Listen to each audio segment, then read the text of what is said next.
अस्सलाम वालेकुम जी, मैं हूं ज़िशान और आप सभी का हमारे चैनल पे स्वागत है। दोस्तों वेलकम हो चुका है। तो भाई साहब, सबसे पहले तो हमारे चैनल पर पहली दफा आए हो तो सब्सक्राइब लाजमी कर देना, क्योंकि 95% जो लोग हैं वो हमारा चैनल तो देखते हैं लेकिन सब्सक्राइब किए बिना ही निकल लेते हैं।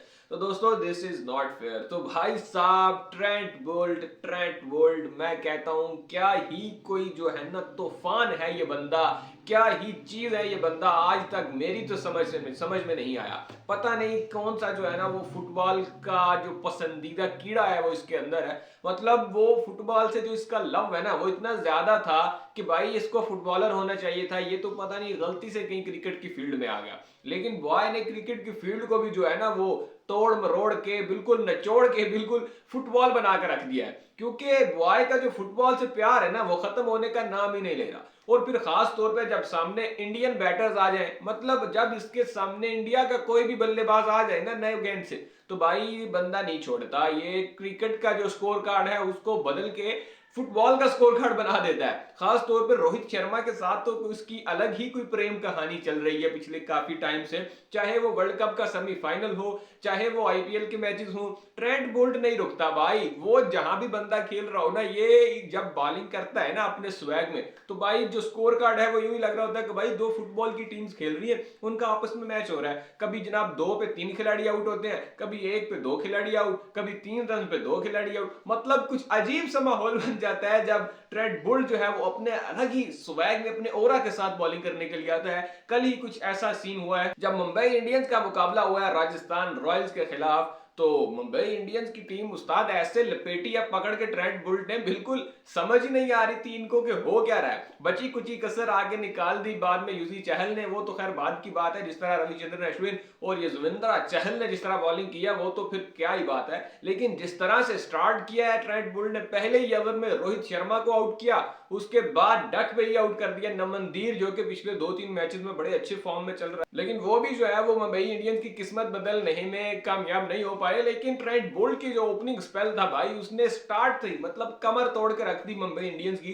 खास तौर पे जो पहले मेन 3 खिलाड़ी थे जिनका टिकना जो था वो क्रीज पे बहुत ज्यादा जरूरी होता है मुंबई इंडियंस के लिए। रोहित शर्मा जो है वो बिल्कुल मुंबई इंडियंस के लिए ना पिलर का किरदार अदा करता है। जब जब वो बंदा खड़ा होता है क्रीज पे, तब तब जो है ना वो एक बड़ा इंपैक्ट क्रिएट करके जाते हैं। उसके बाद डिवेल्ड ब्रेविस हैं तो वो भी अंडे पे आउट हुए हैं भाई, डक मारा है उन्होंने भी कल, और बिल्कुल जो है ना वो नाकाम फेलियर दिखा है उनका। उसके बाद अगर बॉलिंग की बात करें तो युजवेंद्र चहल भाई साहब, मतलब इसको ना इंडियन टीम से निकाला गया था कुछ टाइम पहले कि ये परफॉर्म नहीं कर रहा, लेग स्पिनर अच्छा नहीं है, हमारे पास इससे बेटर बॉलर है। ये सोचकर शायद जो है वो इंडिया के सिलेक्टर्स जो है उन्होंने इस बंदे को, मतलब युजवेंद्र चहल को बाहर निकाला है यार। मतलब यार मैं कहता हूं आपके पास पूरे भारत में इस वक्त चहल जैसा बॉलर मौजूद ही नहीं है। इसका कोई मतलब सानी है ही नहीं, आप इसको रिप्लेस कर ही नहीं सकते हो। मतलब भाई बंदा इतनी ढीले अंदाज में गेंद डालता है कि इसको छक्का मारने के लिए भी पता नहीं कोई कहां से इफ्ती चाचा वाली पावर लेकर आनी पड़ेगी।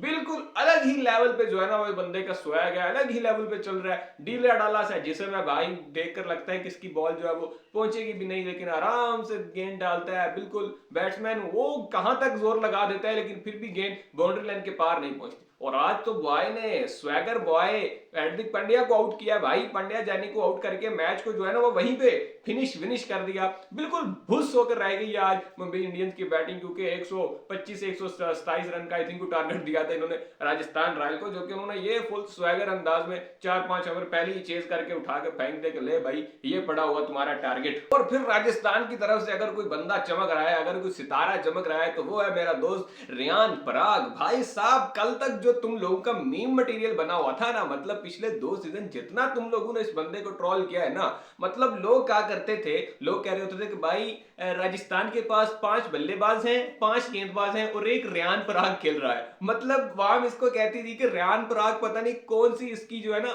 इसके पास ऑनर्स की वीडियोस है, शायद मैनेजमेंट की वो खुफिया वाली वीडियोस इसने पास रखी हुई, इसी बेस पे इसको खिला रहे हैं भाई। इसने धमकाया हुआ उनको कि भाई मुझे खिलाओगे नहीं तो वीडियो वायरल कर दूंगा, इस तरह का कुछ सीन था, शायद इसलिए ये खेल रहा था। लेकिन ऐसा नहीं था जाने माज, आरआर की जो मैनेजमेंट है उसमें जो लोग हैं, संगाकारा हैं और भी जितने भाई मैनेजमेंट के लोग हैं, उनको कुछ तो दिखा था ना इस बंदे में, इसलिए उन्होंने इस पर ट्रस्ट किया, उन्होंने इसको खिलाया और फिर भाई ने उस ट्रस्ट को जो है ना वो साबित किया भाई कि हाँ तुम लोगों ने सही ट्रस्ट किया। क्योंकि पिछले 2 मैचेस में लगातार बैक टू 50s आ चुकी हैं रेयान पराग की, और पहले मैच में जो इनिंग खेली थी भाई वो भी बड़ी इंपैक्टफुल इनिंग थी, और बिल्कुल जो है ना वो ऐसा मतलब माइंडसेट के साथ बंदा खेल रहा है ना कि दिख रहा है कि भाई रिस्पॉन्सिबिलिटी ले रहा है। जहां पे कल उसने देखा कि भाई पिच मुश्किल है, अगर टारगेट में इतना ज्यादा है नहीं, तो अगर मैं आउट हो गया तो काम जो था जरा मुश्किल हो जाना था, लेकिन बॉय ने वहां पे जिम्मेदारी ली और बड़े आराम के साथ रविचंद्रन अश्विन के साथ एक पार्टनरशिप लगाई जिसमें बिल्कुल मस्त माहौल, सिंगल विंगल ले रहे हैं, और फिर जब एंड पे बॉय सेट हो गया तो फिर एक ही ओवर में फुल लपेटे वेटे मारे हैं, छक्के वक्के भी लगाए हैं, और बड़े आराम से जो है ना वो 4-5 ओवर्स पहले मैच को फिनिश करके बिल्कुल आराम से जनाब गया, बिल्कुल बेहतरीन किस्म की बैटिंग किया रेयान पराग ने।